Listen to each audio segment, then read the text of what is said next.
Hello दोस्तों, आज हम सियालकोट युद्ध के बारे में विस्तार से जानेंगे।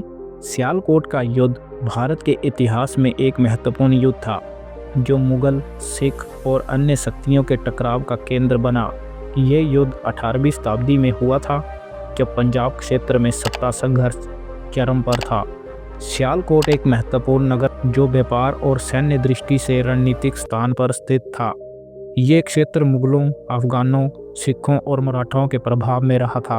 18वीं शताब्दी में पंजाब क्षेत्र में मुगल साम्राज्य की पकड़ कमज़ोर पड़ चुकी थी और सिखों की शक्ति तेजी से बढ़ रही थी।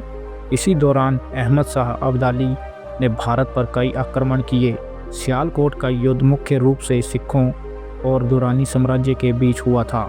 इस युद्ध की जड़ें पंजाब में सत्ता संघर्ष से जुड़ी थी, जहां सिखों ने मुगलों और अफगानों से स्वतंत्रता प्राप्त करने के लिए विद्रोह किया था।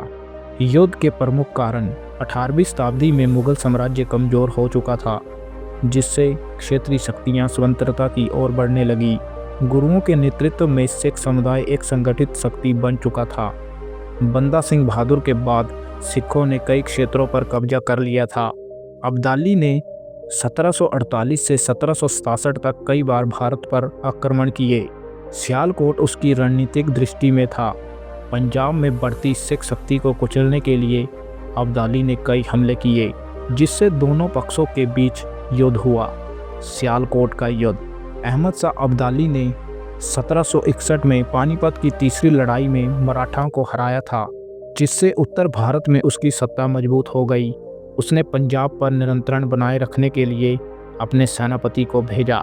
1761 के बाद अब्दाली के गवर्नर जमन खान और सिखों के बीच संघर्ष शुरू हुआ। सिखों ने सियालकोट और उसके आसपास के क्षेत्रों में हमला कर दिया। इसके जवाब में अब्दाली ने बड़ी सेना भेजी। युद्ध की प्रमुख घटनाएं: सिखों ने गुरिल्ला युद्ध की रणनीति अपनाई और अफगानों की सप्लाई लाइनों पर हमला किया।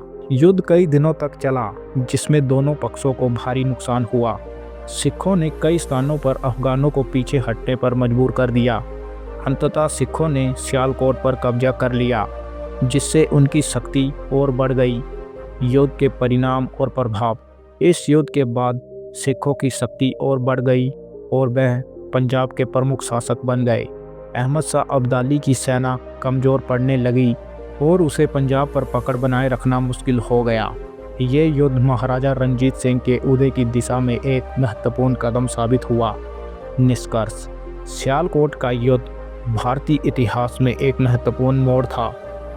इसने न केवल सिखों की शक्ति को स्थापित किया, बल्कि अफगानों के पतन की शुरुआत भी की।